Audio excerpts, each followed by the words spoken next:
Rajiv Malik, Senior Economist at CLSA. He joins us on the show from Singapore. Rajiv, hi, morning. Thanks much for taking time out and joining in. Now, you've been saying, Rajiv, that India needs tighter fiscal policy and easier monetary policy. How much easier would make you happy? Well, that remains to be seen how constructive is on the fiscal front. The finance minister has got off to a good start. I think the important thing on the budget really is whether he can maintain the delivery over the course of this year. It should not be a paper tiger. There are certain areas of concern as far as the budget arithmetic is concerned, and the quality of fiscal correction is rather poor because it's heavily dependent on one-off items, spectrum sale and divestment. These are things that RBI should not necessarily ignore, because bear in mind, fiscal correction is not just going to be a one-time affair for India. It has to be a multi-year process. And for the central bank to feel comfortable about a sustained reduction in rates, it has to feel fairly confident about delivery on the fiscal front. Right, but we're seeing some kind of disconnect. On one hand, RBI has been easing rates while banks have been hiking deposit rates. How do you read into this move? Well, I mean, the hikes in deposit rates have not been necessarily across the board, so I wouldn't necessarily use the same brush for the whole banking sector. It is true that liquidity shortfall have actually prevented adequate transmission of RBI's own policy. But bear in mind, interestingly enough, part of the reason why domestic liquidity is tight is because the government has not been spending. If you look at the cash balance that the government maintains with the RBI, that's pretty high, anything between 700 to 900 billion rupees, and that is actually constraining ongoing liquidity. Later this month, we'll also have a negative impact coming through from the advance tax outflow that happens on a quarterly basis. So I think broader liquidity conditions should improve at least incrementally at the beginning of the year. That's typically beginning of the new fiscal year. That's typically when government spending also picks up. Morning, Rajiv. Nikunj also joining in from the Mumbai studio. What is your take on bond yields, and given the kind of environment we are in, which way do you think the bond yields could move in the near term? Well, it's interesting. I mean, after the budget, the bond market clearly got spooked, but not necessarily because of higher borrowing per se, as much as concern on duration, because there's going to be some kind of a buyback. Details in terms of timing, specific, are still somewhat up in the air, so that clearly impacted bonds.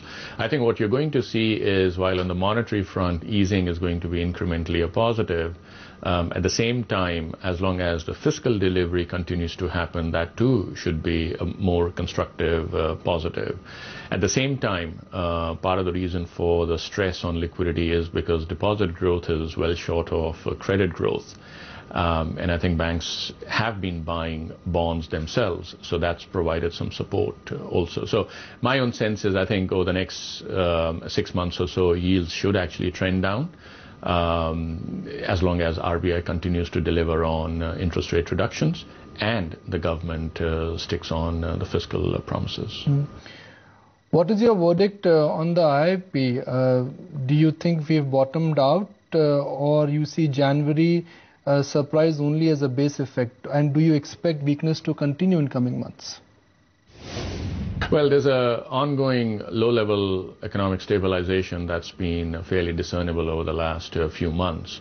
I think beyond that, it's really a stretch to necessarily indicate that economy is turning up. I mean, some of the forward-looking surveys on the PMI, etc., especially at the composite level, only indicate ongoing stabilization.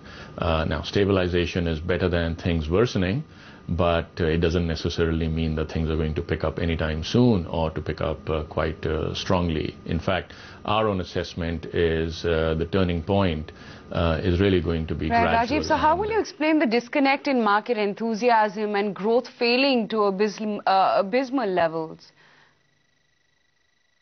Well, don't ignore the broader liquidity setting.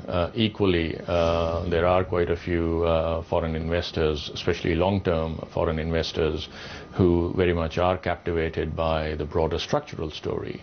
Now, that structural story may not be at 8 or 9%, might be closer to 7% if the government gets its act together. But nevertheless, that is still better than what you find elsewhere. Having said that, bear in mind, I mean, just because the market is doing well doesn't necessarily mean all is hunky-dory, especially when you look at the balance of payments risks, which remain one of the biggest concerns as far as India's macro outlook is concerned.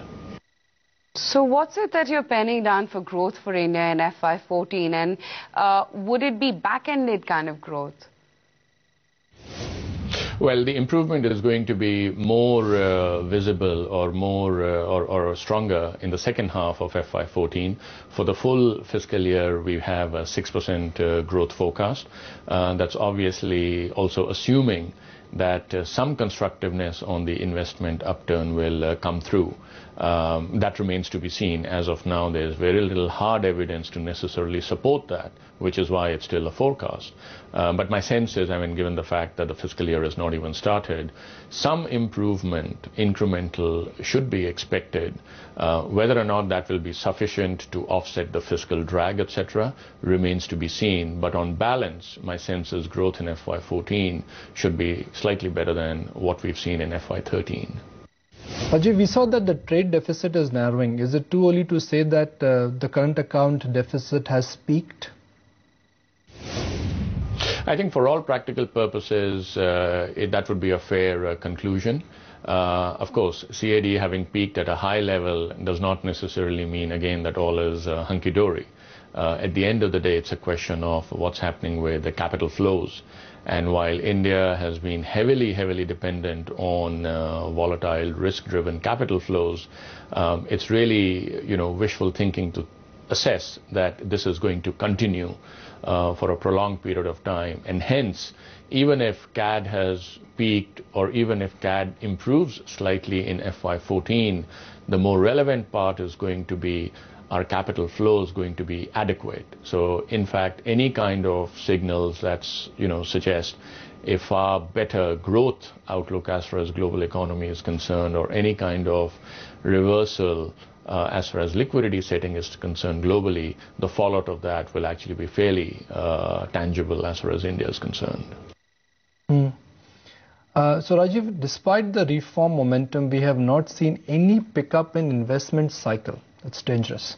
How confident are you of the stalled projects kick-starting with the policy initiatives? Because that's the key concern, that when will the investment cycle pick up?